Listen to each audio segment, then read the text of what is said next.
So mga lods, meron tayong ni-repair dito na Implas EVR SPC 1000N or 1000 watts na voltage regulator. Ang problem nito ay hindi na gumagana yung voltage arm, and then baka may ganito kayo na hindi na gumagana yung motor, at buti na lang ay nakuha pa natin sa linis. Panoorin nyo yung video kung paano natin ginawa.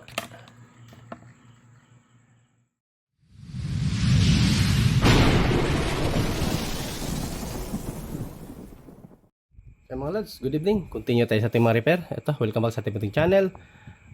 Magandang gabi. Buenas noches. Mayong gabi. From Zamboanga City, Ortec TV. So ito, another repair. Implas SVC 1000 in 1000 watts automatic voltage regulator.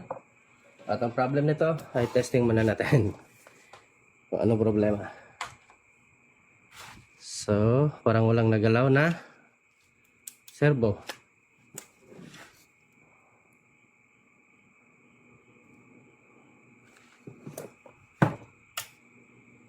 Parang walang ganap.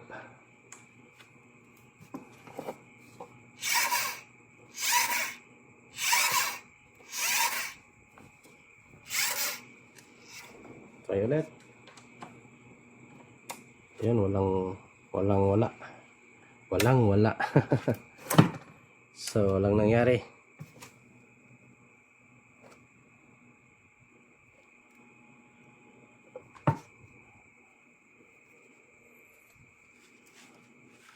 So ito, bago natin simulan mga lods, baka hindi ka pa nakasubscribe dyan mga lods, subscribe na sa ating channel at paki-hit na notification bell at ilagay sa all para laging updated. Continue na tayo, din natin putulin yung video natin. Tingnan natin bakit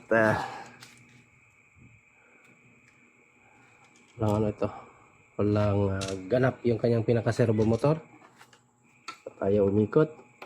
Ay, backboard tanggalin natin. Ito pala, sorry.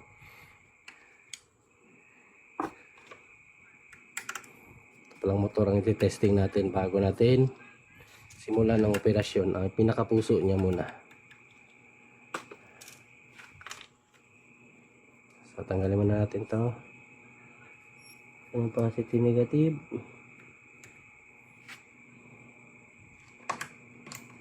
Testing natin sa ating mahiwagang adapter kung buo pa ang kanyang motor. At ayun, wala ngang ganap.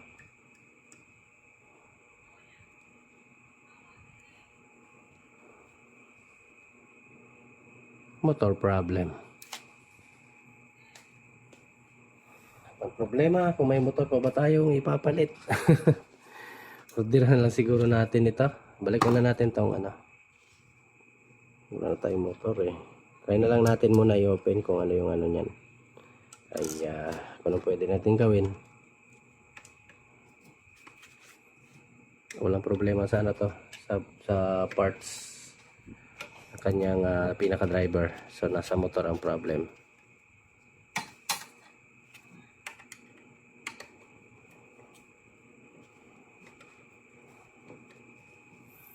Sakit ang mga EVR motor.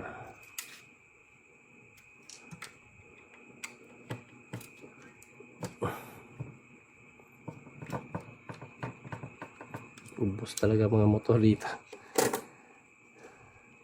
Nare-repair naman. Yan lang din ang kinaganda. Nare-repair lang din siya.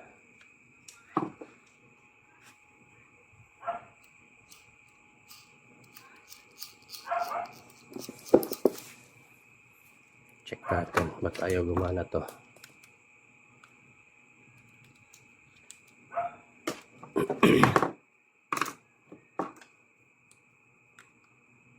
Iba yung motor nito eh.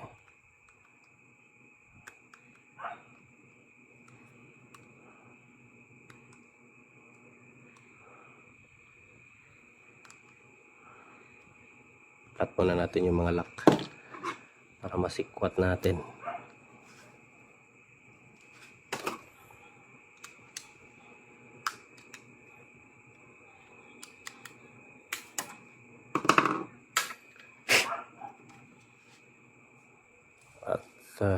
Uy, sana pala ito.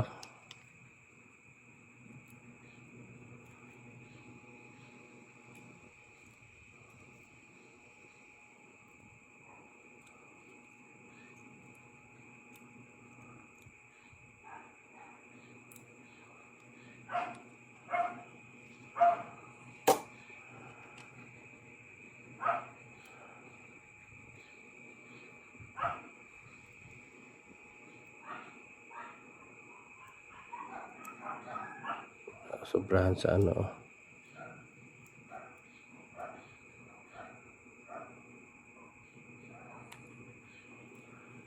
Nabindalo na.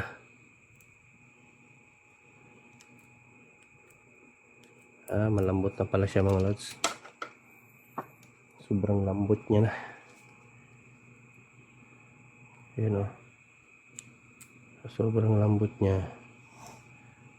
Ay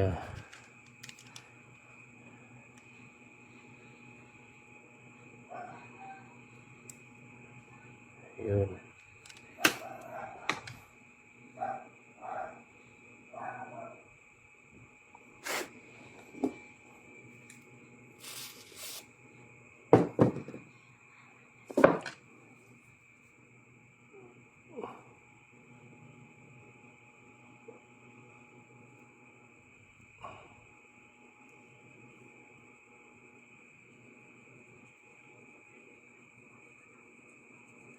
Naka-carbon pala yung ano niya.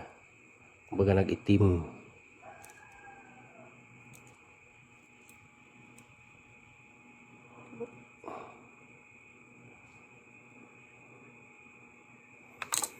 Balik natin.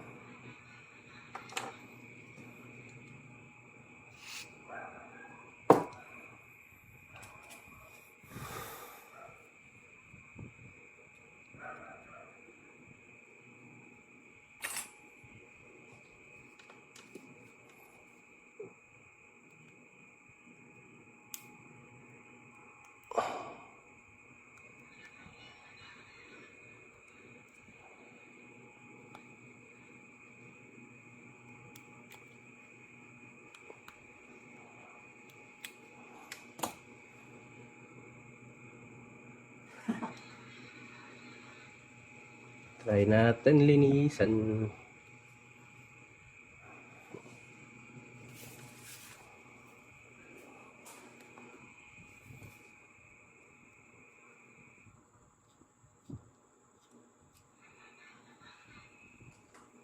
Habing itim pala.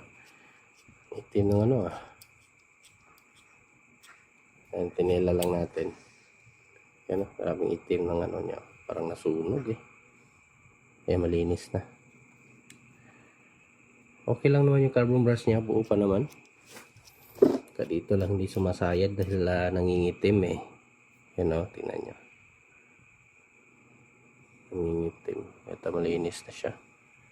Testing natin.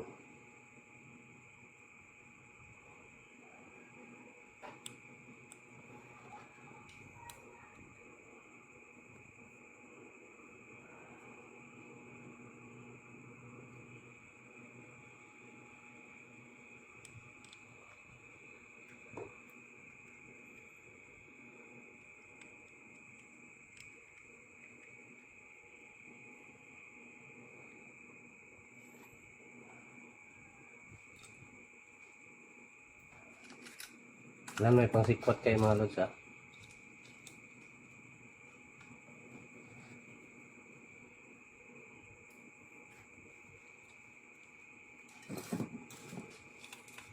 Wala yung pansikwat ko Medyo matigas yun sa yung dito.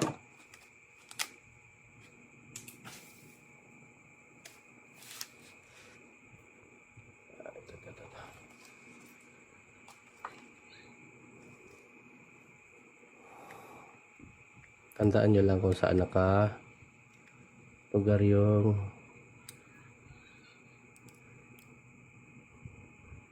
yan, katulad nito. So dapat ang tulak mo ay ganyan.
Uy, nangyari ba't parang nandito lahat sa kabila ah?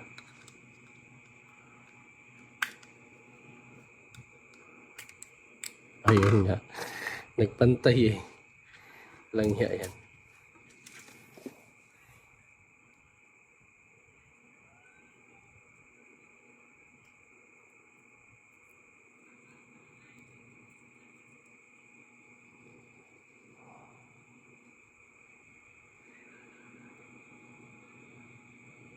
Ngayon pa ganyan.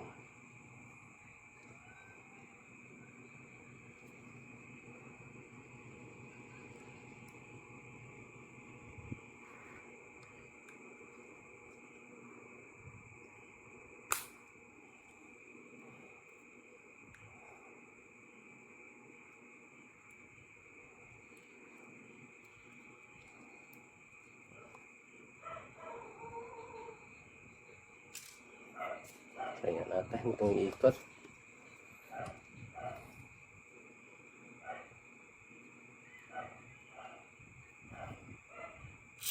Ayun. Na-repair pa natin. Excuse me. Ayan o. Pangitim lang pala yun siya. Okay pa naman yung carbo brush.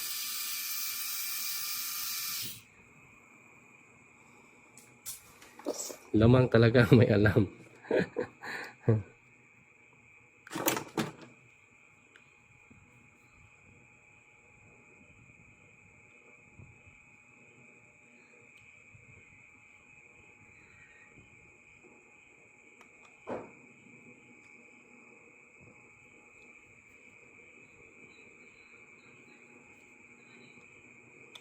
Lagay muna natin para maayos natin yung pagkaano. Ganito ba yun? Parang ganito ata eh.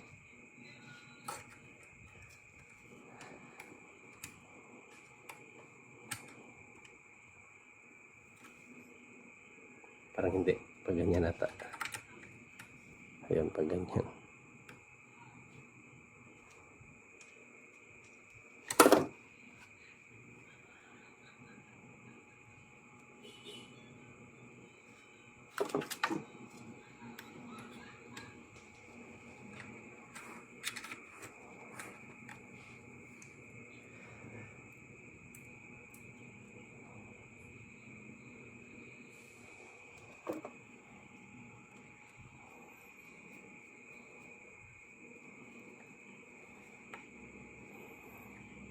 Sana motor lang, wala nang problema sa driver.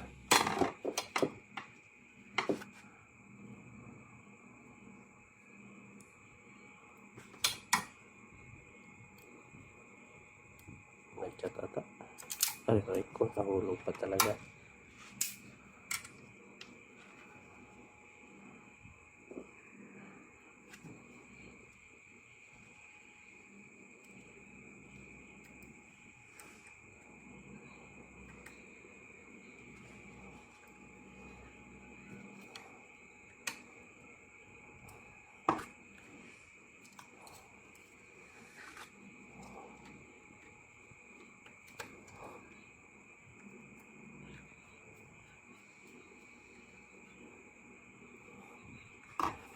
Yung lock. Gusto natin yung mga lock.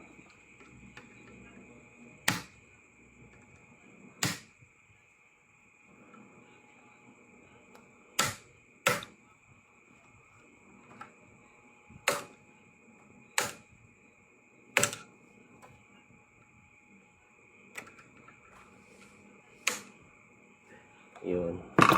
Inang natin. Testing natin.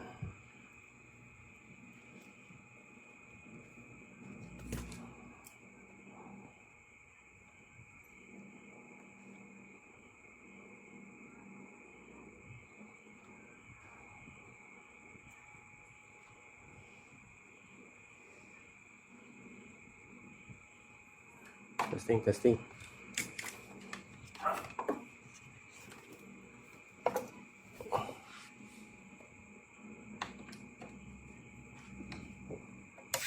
Ayan o. Ilis na mga lads. Tama so, isang like naman dyan.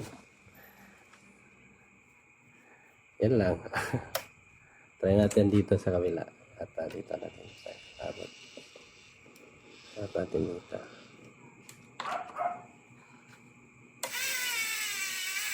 Ayan, bumabalik talaga siya. Check natin output.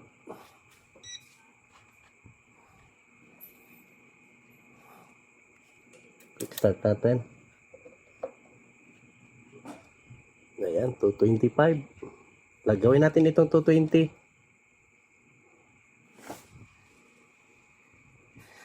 Gawin natin 220 kasi naka-solar tayo. Sumobra na ata ito sa voltahe. So adjust natin. Ito lang yan ha. Yung ito pinaka ano na to. Ayun. Oops, sumobra din.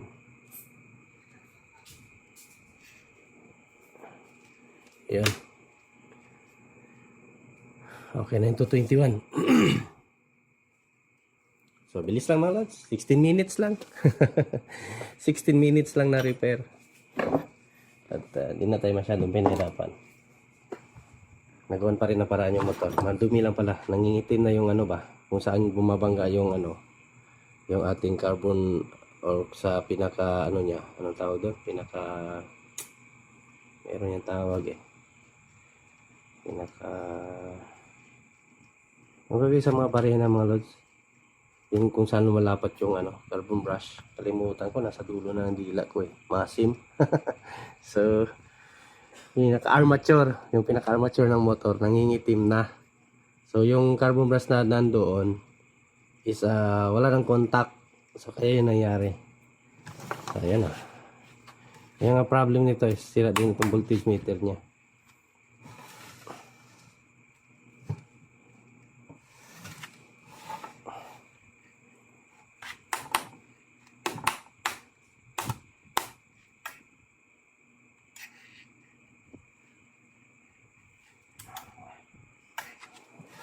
Check natin ano, kung may voltahe. Quick start. Check natin yung pinaka voltage arm. Voltage arm pinaka ano ng ating motor. Ito yung pinaka analog.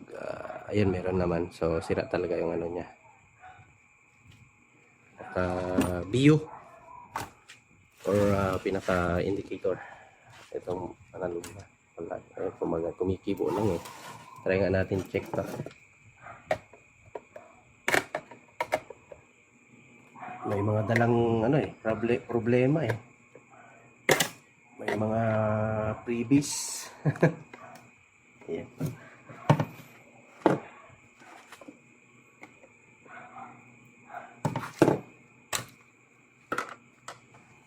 At ayaw niyang gumana.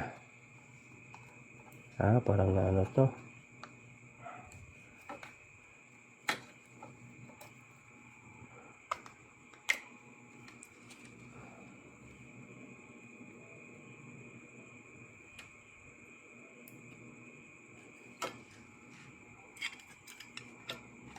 Natin wala talaga, ayaw niya talaga.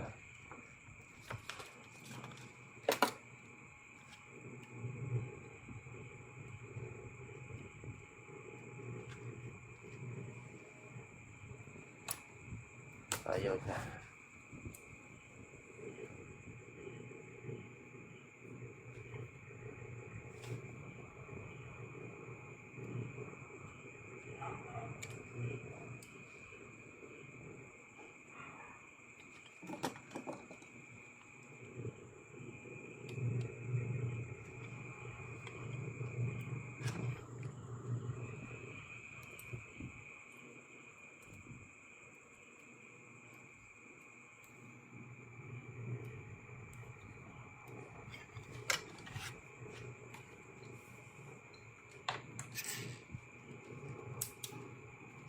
Ayaw niya talaga.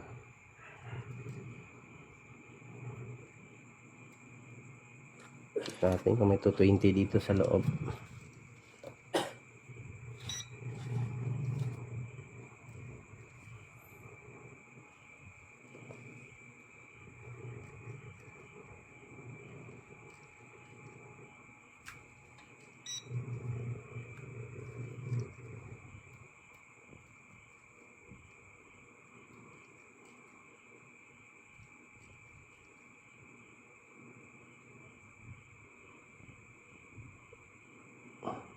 58.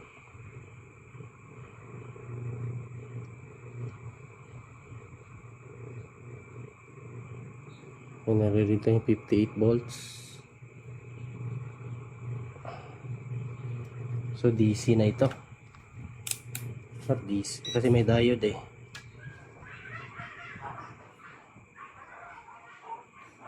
$50 sa DC.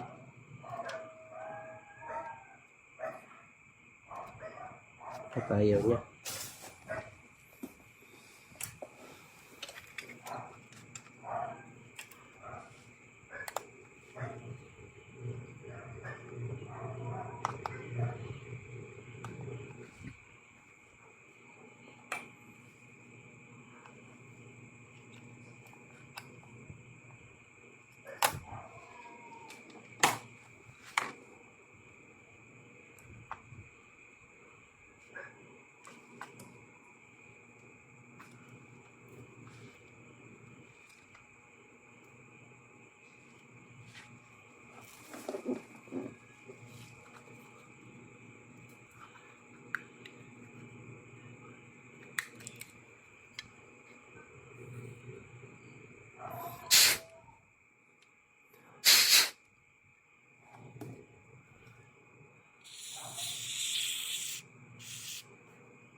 Kulang sa langis. May ganun.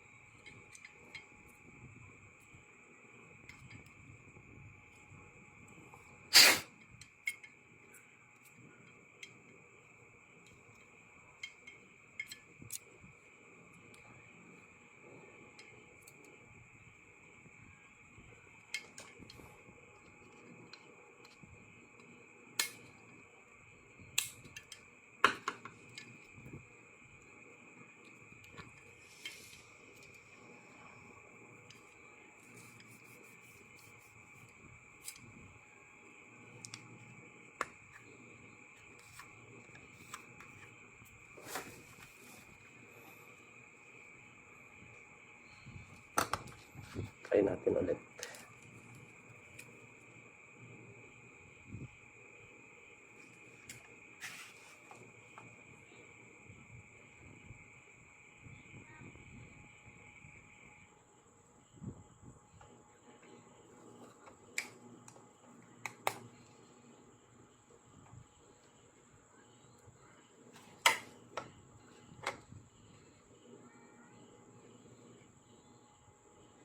Is 16 minutes lang sana yun.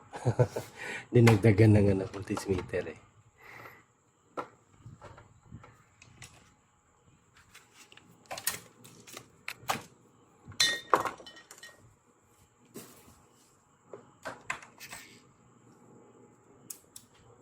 So ayan niya talaga.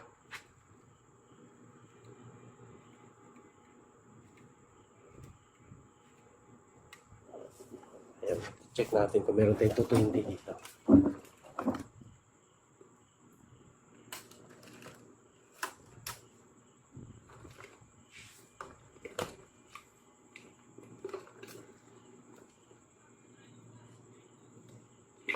Nakakaan ko lahat ako 220.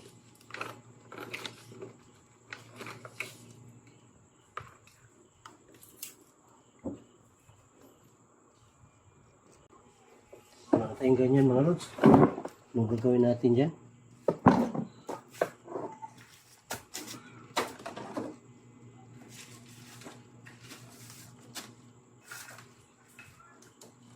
Meron din ako yung yung digital na voltage meter. Mabusan ako eh.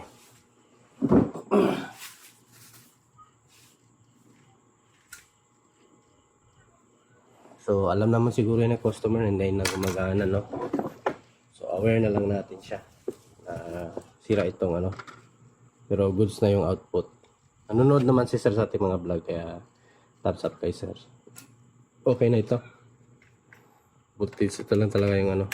Order lang siguro tayo pagdating ng araw magbalik to. Kaya palitan na lang natin, no? Kung sakali man magbalik pa.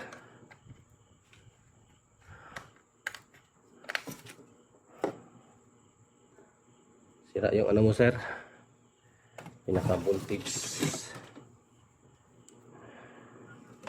meter or PU meter. So goods na ito. Wala akong may palit eh. So kay next na lang kung magbalik sa atin, palitan natin. So goods na itong output niya, sir. Pwede mo na itong gamitin ulit. At nagsiservo na rin yung ating motor, o gumagana na yung pinaka-servo.